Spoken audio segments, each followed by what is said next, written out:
When the school bus groaned to a stop in front of Oak Ridge Middle on that crisp September morning, the boy sitting near the back didn't move right away.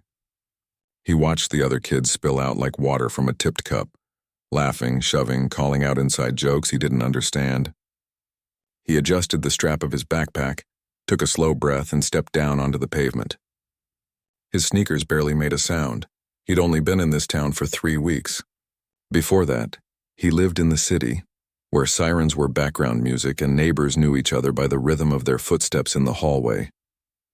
Here, everything felt too quiet, like the air itself was holding its breath. His mom had taken a new job managing a community health center, and though she tried to sound excited about the fresh start, he could see the tired lines around her eyes. She worked double shifts most days just to keep the lights on in their small rental house at the edge of town. At school, he kept his head down, not out of fear, more like caution. He'd learned early that being the new kid, especially when you're the only one who looks like you in a hallway full of unfamiliar faces, meant you had to move carefully. He answered questions in class when called on, but never volunteered.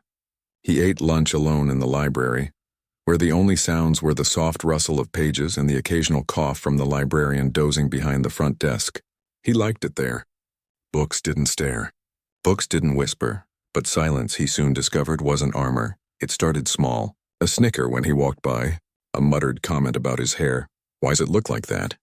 As if texture was something to be judged like a math test. Then came the mimicry. Someone would repeat his words back to him in a fake, exaggerated voice like he was performing on a stage he never signed up for. "Oh, I do believe in equality," one kid drawled during science class, fluttering his hands like a cartoon. The group around him burst into laughter.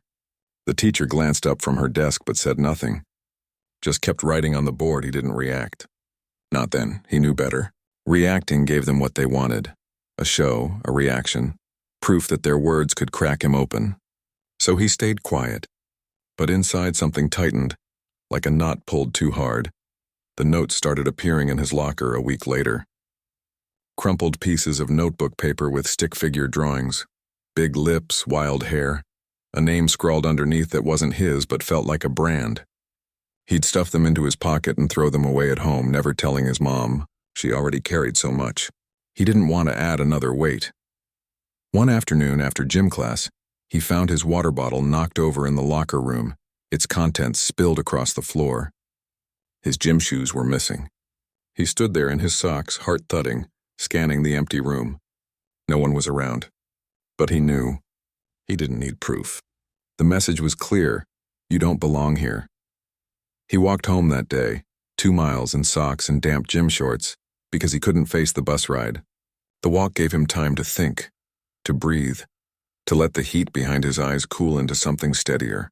By the time he reached his street, the sun was low, painting the rooftops gold. His mom's car was in the driveway. He wiped his face with his sleeve before opening the door.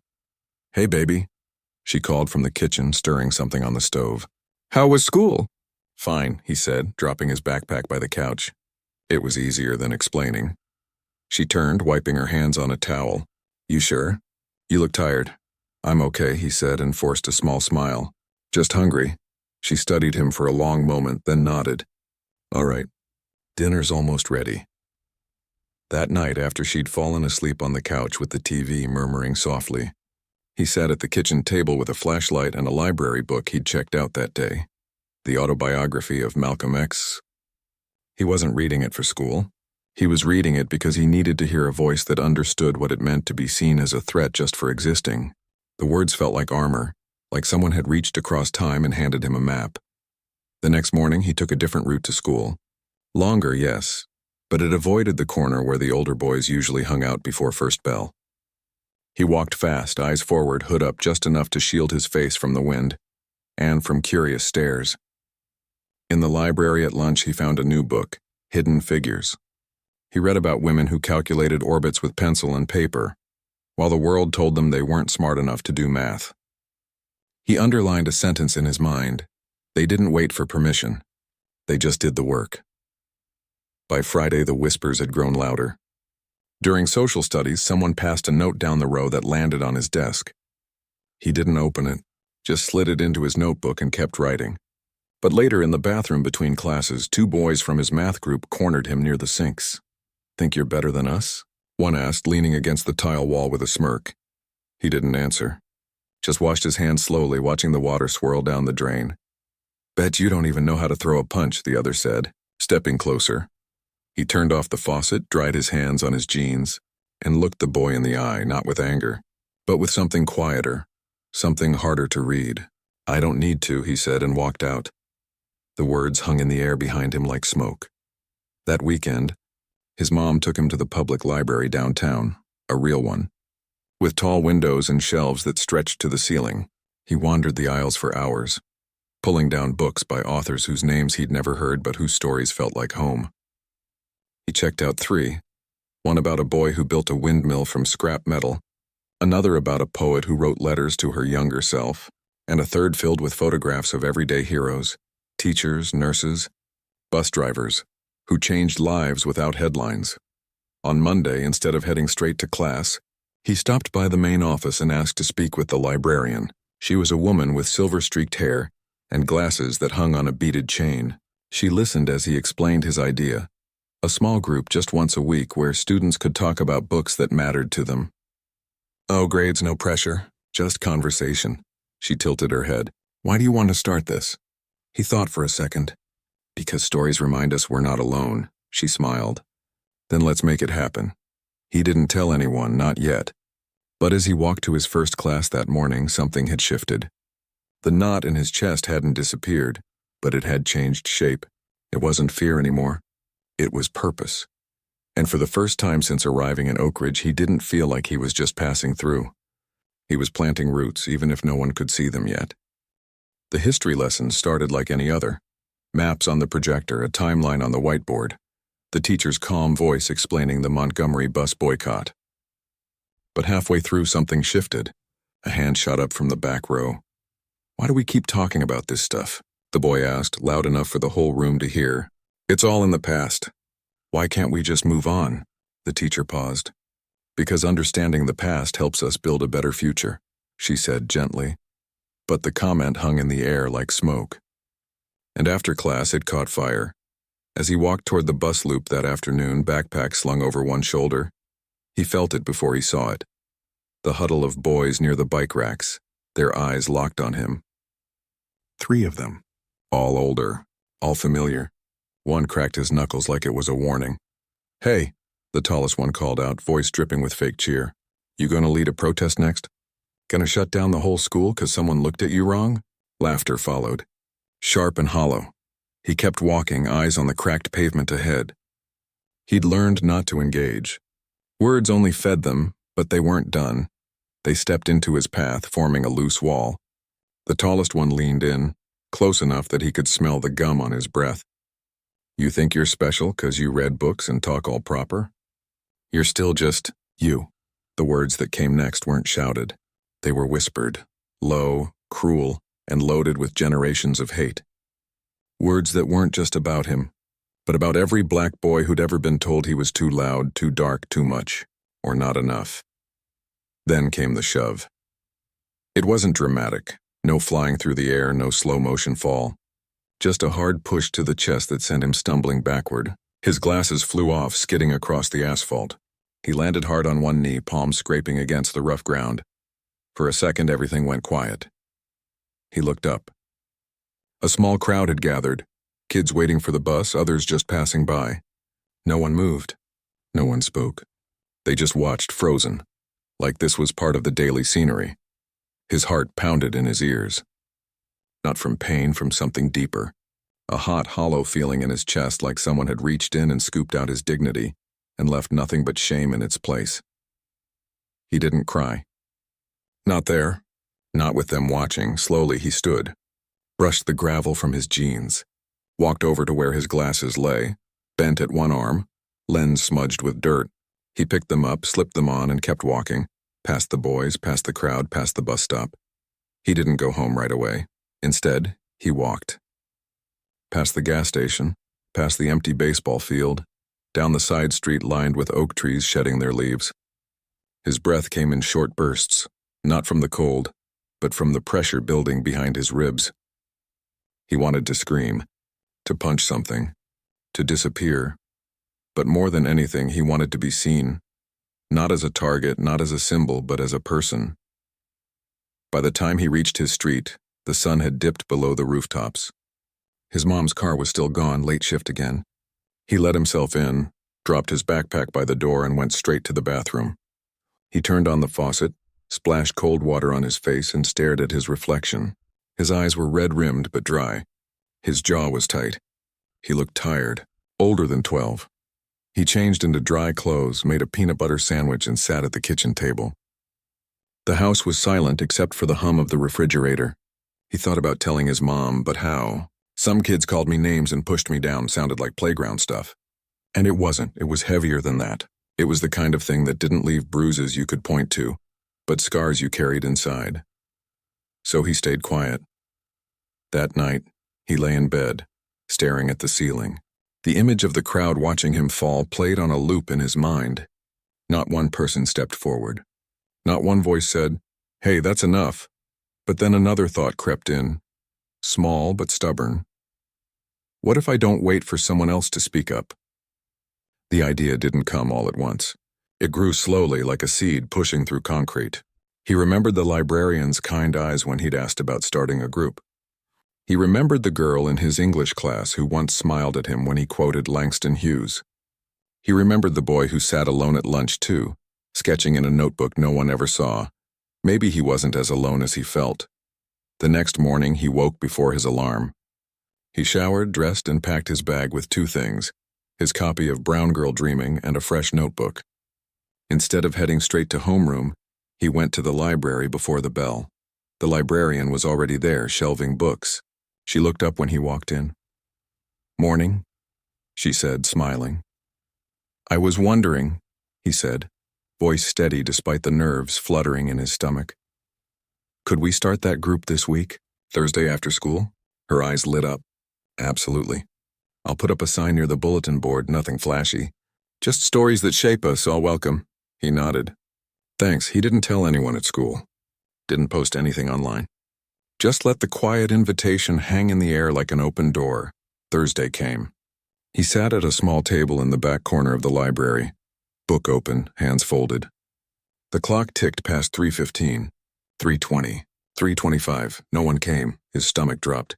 Maybe he'd been naive. Maybe no one cared. Then the door creaked open. First, a girl with braids and paint-stained sleeves slipped in. She glanced around, spotted him, and walked over without a word. She sat down, pulled out a worn copy of the poet excerpt and gave him a small nod. 5 minutes later, a boy with a faded band t-shirt and tired eyes appeared. He hovered near the shelves, then shuffled over. "Is this the group?" he asked quietly. "Yeah," the boy said. "We're just getting started." The boy sat. "My dad used to read to me every night," he said after a pause. "He died last year. I haven't really talked about it since." No one said anything for a moment. Then the girl opened her book and read a poem about grief that sounded like rain on a tin roof. And just like that, the space changed. They didn't solve the world's problems that day. They didn't even talk about bullying or race or pain directly, but they shared stories, real ones, raw ones, and in doing so built something fragile but true: trust. When the hour ended, the librarian peeked over. "How'd it go?" "Good," he said, and meant it. Walking home that evening, his steps felt lighter. Not because the hurt had vanished, it hadn't, but because he'd done something with it. Instead of letting it bury him, he'd used it to build a table where others could sit. And for the first time in weeks, he didn't feel like a target. He felt like a beginning. The group didn't explode overnight. It didn't need to. Small things, done consistently, have a way of growing roots deep enough to hold up something much bigger than anyone expected. By the third Thursday, 5 students showed up. By the 5th, there were 8. No announcements, no social media posts, just word of mouth, passed between lockers and lunch tables like a secret worth sharing. "You should come," someone would say quietly. "It's not like other clubs. You can just be." He didn't run the meetings like a teacher. He never stood at the front or handed out assignments. Instead, he'd open with a question. "What story made you feel seen this week?" Or, "Is there a character you wish you could talk to?" Sometimes they read aloud. Sometimes they just talked about family, about feeling lost. about the pressure to act like everything's fine when it's not. One afternoon, the girl with the paint-stained sleeves brought in a short story she'd written about her grandmother, crossing the border with nothing but a suitcase and a photo. Her voice shook at first, but as she read, it grew steadier, like she was reclaiming something. When she finished, the room stayed quiet for a full minute, not out of awkwardness, but respect. Then someone whispered, "That was beautiful." And it was. He noticed changes in himself, too. He started raising his hand in English class, not just to answer, but to add something new, a connection between a poem they were reading and a line from a song he'd heard on the bus. The teacher's eyebrows lifted in surprise, then she smiled. "That's a great point. Say more." In history, when they discussed the civil rights movement again, he spoke up, not with anger but with clarity. "It's not just about the past," he said, looking around the room. "It's about how we treat each other now. Like, if someone gets pushed down and no one helps, that's part of the same story." A few kids shifted in their seats. One boy who used to laugh at the hallway jokes looked down at his desk. No one argued. No one mocked. The teacher simply nodded and said, "Thank you for that perspective." Outside of class, things shifted too. He still ate lunch in the library most days, but now he wasn't alone. 2 or 3 others would drift in, tray in hand, and sit at the same table. They didn't always talk. Sometimes they just read or did homework or stared out the window while chewing quietly. But the silence between them wasn't empty. It was comfortable, like shared breath. The bullies noticed. At first, they doubled down. One morning, he found his locker spray-painted with a crude symbol and a word that made his stomach twist. He didn't panic. He closed the door, walked straight to the office, and reported it. The principal looked grim. "This is serious," he said. "We'll investigate." But the real shift wasn't in the punishment. It was in the reaction. When word got out about the vandalism, something unexpected happened. A group of students, kids he barely knew, started leaving notes in his mailbox in the library. Not signed, just simple messages, "We've got your back. Keep going. You belong here." Even more surprising, one of the boys who used to hang around the main group of bullies stopped him after gym class. "Hey," he said, shuffling his feet. "I didn't know they were going to do that locker thing. I wouldn't have. I'm not like that." He didn't apologize outright, but the words hung there, awkward and honest. The boy just nodded.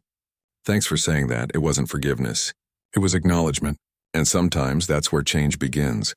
Around the same time, the librarian suggested they open the group to younger students. "There's a 6th grader who's been asking about it," she said. "Says she feels invisible in her classes." So they did. The next week, a quiet girl with glasses too big for her face sat in the back, clutching a notebook like a shield. By the end of the hour, she'd shared a haiku about missing her old school. No one interrupted. No one laughed. They just listened. He started seeing himself in others, not in their pain, but in their courage. The way the band t-shirt boy finally talked about his dad without his voice breaking. The way the new 6th grader raised her hand the following week to read another poem. The way the group had become less about escaping the world and more about building a better corner of it. At home, his mom began to notice too. "You seem lighter," she said one night while folding laundry. "Like you're sleeping better." He shrugged but smiled. "School's okay now." She studied him, then reached over and squeezed his shoulder. "I'm proud of you, you know." "For what?" "For showing up." Every day. He hadn't thought of it like that. But she was right. Just showing up, when it would have been easier to hide, was its own kind of bravery. One rainy Thursday, the group decided to write letters to their future selves. Not goals or promises, just honest notes. "What do you need right now? What do you hope you remember?" He wrote, "Don't forget how far you've come, and don't stop making space for others to grow too."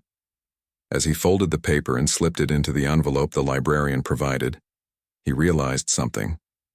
He wasn't just surviving anymore. He was connecting, creating, contributing. The bullies still walked the halls. The whispers hadn't vanished completely, but their power had shrunk. Not because he fought them head-on, but because he built something they couldn't touch. A place where people weren't judged by how they looked or where they came from, but by the stories they carried and the kindness they offered. And in that space, he found something he hadn't known he was missing: belonging, not as a reaction to hate, but as a choice rooted in hope. By the end of the month, The group had a name, though no one officially decided it. Kids just started calling it the table, because that's what it was, a table where everyone had a seat, and no one had to earn it. He still walked with his head down sometimes, not out of fear but thoughtfulness. But now when he passed a group of kids in the hallway, some of them smiled. Some said hi, and once a freshman stopped him to ask, "Is the table still meeting this week?" He nodded. Always. And in that simple word there was a promise not just to others but to himself. That he wouldn't disappear. That he'd keep showing up, keep listening, keep building. Because the most powerful resistance isn't always loud. Sometimes it's as quiet as turning a page, offering a seat, or saying, "Tell me your story." The announcement came over the loudspeaker one Tuesday morning. All students are invited to attend the upcoming school-wide assembly on respect and inclusion, scheduled for this Friday during third period. Most kids groaned. Assemblies meant missed class time, hard plastic seats, and speeches that sounded like they were written by someone who'd never actually been a kid. But when the principal added, "We'll also hear a short reflection from one of our own students," a few heads turned. He didn't volunteer right away. In fact, he almost didn't say anything at all, but the librarian pulled him aside after their Thursday meeting. "They asked me for a recommendation," she said gently. "I told them about the table. They'd like you to share something, just a few minutes. Whatever feels true to you." He went home that night with the request buzzing in his chest like a trapped bee. What could he possibly say that wouldn't sound like a lecture, or worse, like he was playing the victim? He didn't want pity. He wanted understanding, so he wrote, not a speech but a poem. He stayed up late, scribbling lines in his notebook by the dim light of his desk lamp. He wrote about his great-grandfather, who walked 3 miles to a one-room schoolhouse because the bus wouldn't stop for him. He wrote about his mom, working double shifts so he could have new shoes for the first day. He wrote about the silence in the hallway the day he fell, and how silence can be louder than shouting. Most of all, he wrote about carrying your ancestors in your footsteps. Not as a burden, but as a compass. Friday morning arrived gray and drizzly. He wore his favorite sweater, the soft gray one his aunt had sent, and tucked the folded poem into his pocket like a secret talisman. In the gym, students filed in row by row, yawning and whispering. He sat with his group near the middle, heart thumping like a drum he couldn't quiet. When his name was called, he walked to the microphone slowly.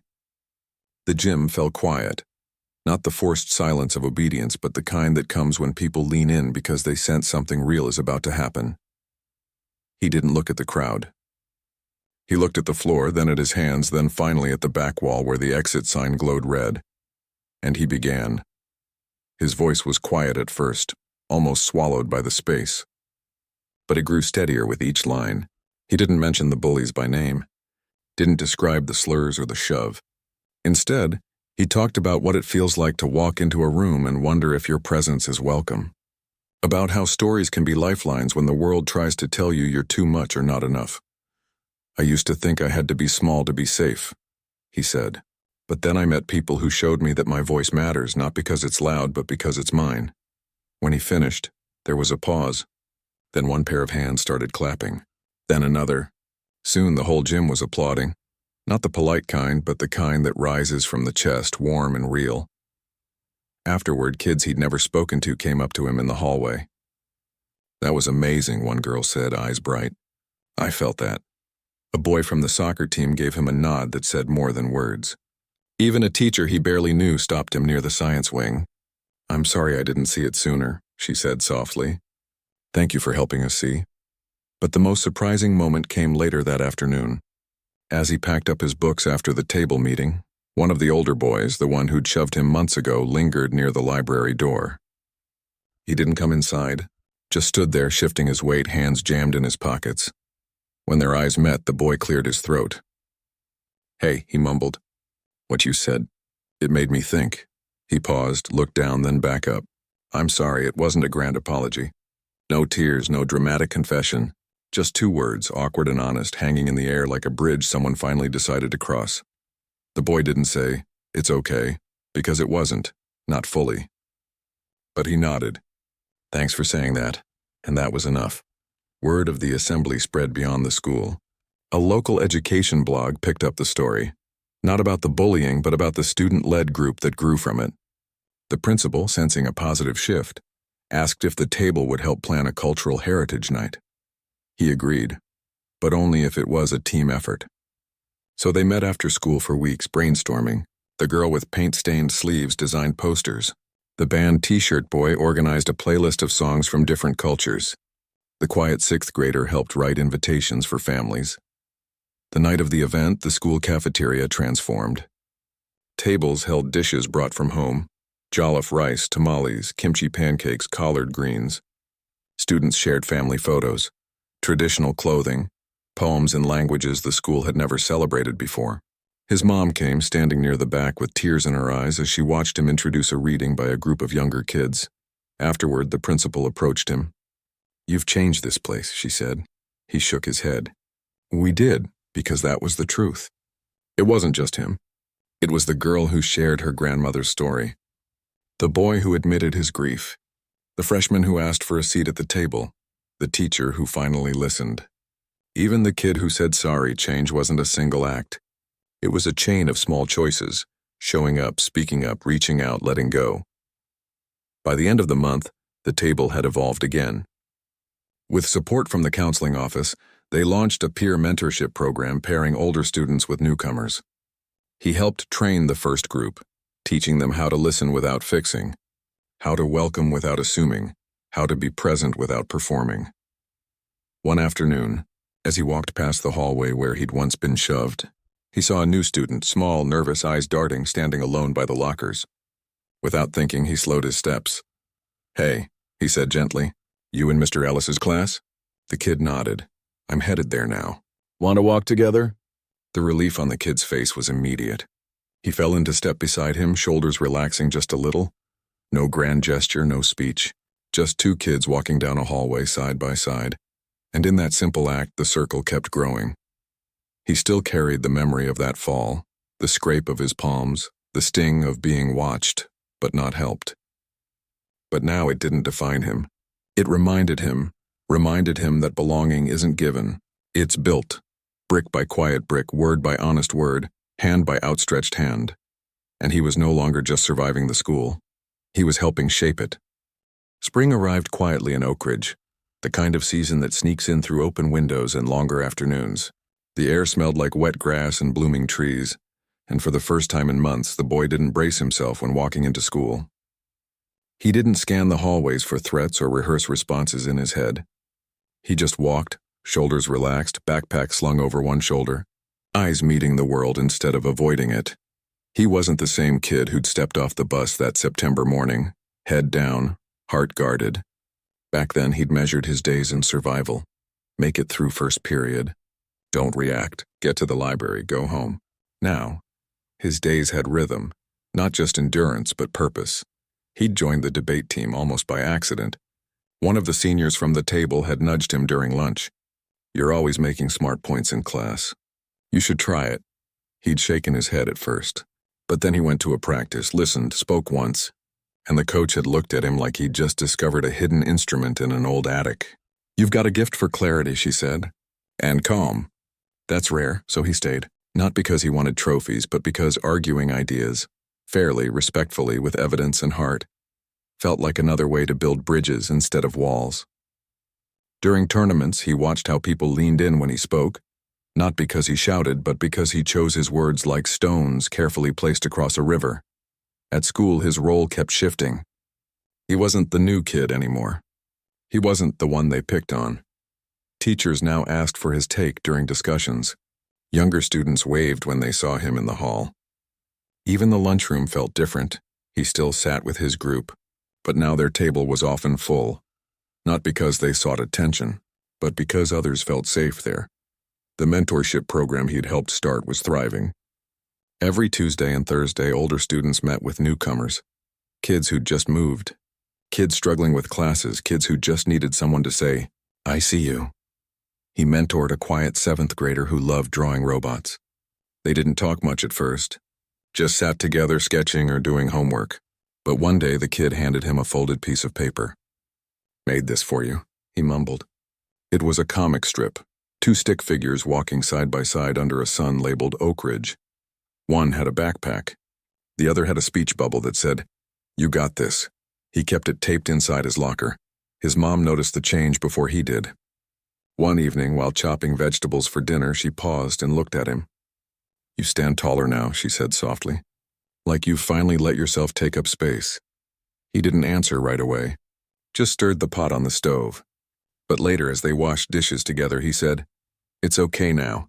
People see me." She didn't cry, but her eyes softened in a way that told him she understood more than he'd said. The bullies, they were still around, but they'd faded into the background like old static on a radio. One had transferred schools. Another joined the drama club and seemed genuinely kind during rehearsals. The third, the one who'd shoved him, rarely made eye contact, but he also never caused trouble again. There was no dramatic showdown, no public apology. Just time and the quiet weight of consequences and maybe a little growth on all sides. What surprised him most wasn't the absence of hate. It was the presence of something else. Belonging. Not the loud, performative kind, but the steady, everyday kind. Like when a teacher saved him a seat at a school event. Or when the librarian slipped him a new book with a note, "Thought you'd like this one." Or when his debate partner clapped him on the back after a tough round and said, "You killed it." None of it was grand. But together it formed a net strong enough to hold him. One afternoon in late April, he stood in front of the school board during a student forum on inclusion. He didn't speak as a victim. He spoke as someone who'd helped build something real. He talked about the table, the mentorship program, the cultural heritage night, and how small, consistent actions create ripples no policy alone can make. Afterward, a board member shook his hand and said, "You've given us a blueprint." He smiled. We all did, because that was the truth he'd learned. Change doesn't happen in isolation. It grows in community, in shared stories, in quiet support, in the courage to say "me too" or "let me help" or even just sit here. As the school year wound down, he started thinking about next year. Not with dread, but with possibility. He'd been asked to co-lead a summer reading circle for middle schoolers. He was helping design a new peer support training for incoming 6th graders. And he'd started writing again, not just poems, but journal entries about what it means to be seen, to belong, to rise without stepping on others. He still carried the memory of that fall, the scrape of his palms, the silence of the crowd, the weight of feeling invisible, but it no longer haunted him. It reminded him why kindness matters, why showing up matters, why creating space for others matters. One warm evening, he sat on the porch with his mom, sipping lemonade as fireflies blinked in the yard. She turned to him. "You've come so far," she said. He looked out at the trees swaying in the breeze. "I didn't do it alone." "No," she agreed. "But you chose to keep going. That's yours." And in that moment, he realized something he hadn't fully understood before. He'd stopped waiting for permission to belong. He'd already claimed his place, not by demanding it, but by building it. One honest conversation, one shared story, one outstretched hand at a time. He wasn't unstoppable in the way movies show. No dramatic music, no slow-motion victory. His strength was quieter. It was in the way he walked into a room now, not to prove anything, but to connect. It was in the way he listened more than he spoke, but spoke when it mattered. It was in the way he carried his history without letting it define his future. School would end soon. Summer would come, and then another year, with new faces, new challenges, new chances to build. But he wasn't afraid anymore. Because he knew now that belonging isn't something you find. It's something you create and something you give. And as the sun dipped below the rooftops, painting the sky in soft oranges and purples, he felt it, not as a destination but as a truth already lived. He was home. Not because the place had changed for him, but because he'd helped change it for everyone.